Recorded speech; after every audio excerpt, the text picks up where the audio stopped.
Get ready, anglers. The North Jetty at Sebastian Inlet reopens June 30th. Fishing has been slow, but I'll reveal where to catch snook and redfish in this report. As I said, the North Jetty is set to reopen, and the Sebastian Inlet District is hosting a ribbon-cutting ceremony on Monday, June 30th at 10 a.m. Anglers will finally have access to the jetty, where boaters have reported good catches. I spoke with Wayne Landry, also known as the Snook Man, and he said fishing has been slow due to the dirty water and low morning tides. I was at the inlet earlier this week and there wasn't much going on. However, while I was there, I discovered where anglers are catching snook, and I'll share those details shortly. Stay tuned. On the north side, there's been some reports of sheep's head caught around the rocks. There's been no activity reported west of the tide pool. Boaters near the jetty tip have reported solid catches of snook and redfish using live baits like mohira and croakers. Some catch and release snook, mostly small, a few in the slot,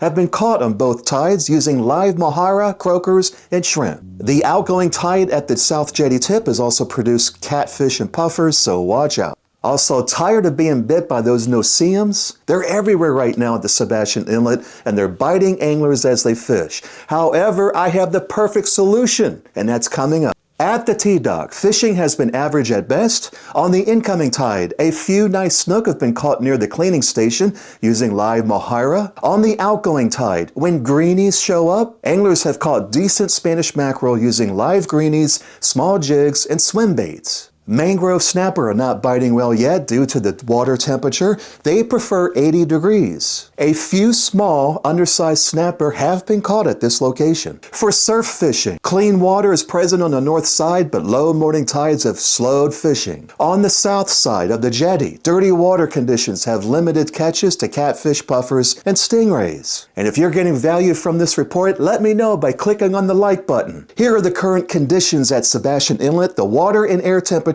have reached 80 degrees, which is great for fishing this week. The high is expected to reach 89. The winds are out of the southeast, around 5 to 10 miles per hour. As far as the St. Sebastian River, we've spoken to several anglers and received mixed reports. For example, a couple of boaters say fishing is very slow there right now. However, we spoke to a kayaker who caught 2 snook in front of us. So it's really hit or miss right now. And as far as the headwaters in Fellsmere, we have nothing to report this week. Here are the tides. Starting on Friday, low tides will be during the overnight hours and afternoons, with high tides in the late mornings and evenings. Sunrise is at 6:29 a.m., sunset at 8:22 p.m.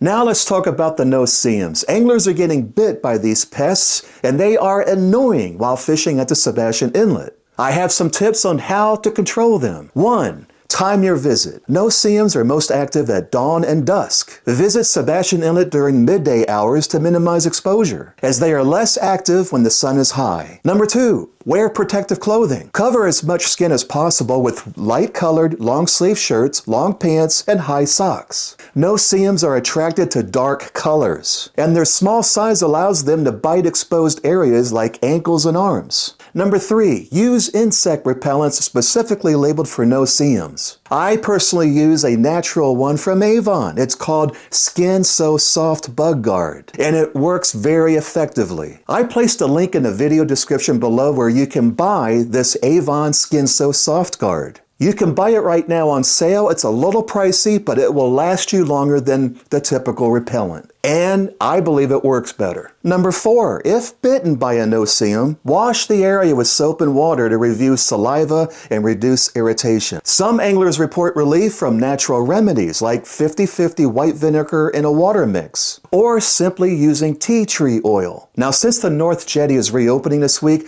I have a list of fish that you can catch during the month of July. Snook are abundant in July, especially during the outgoing tide at the end of the jetty. Use live croakers, pigfish, greenies, or shrimp. Snook are catch and release only in July. Redfish are common around the jetty during the outgoing tides, especially around new and full moons. Live crabs, cut bait, or topwater plugs work well. Redfish are also catch and release only right now. Mangrove snapper is prime time in July, especially around the jetties, rocks, pylons, and the T-dock area. Use greenies, pilchards, or mohira, either live or cut. Spanish mackerel are caught with live greenies or small white jigs. generally during the incoming tide along the jetty's rocks. Pompano is found near the beach side of the jetties. They are caught using live sand fleas or cut shrimp.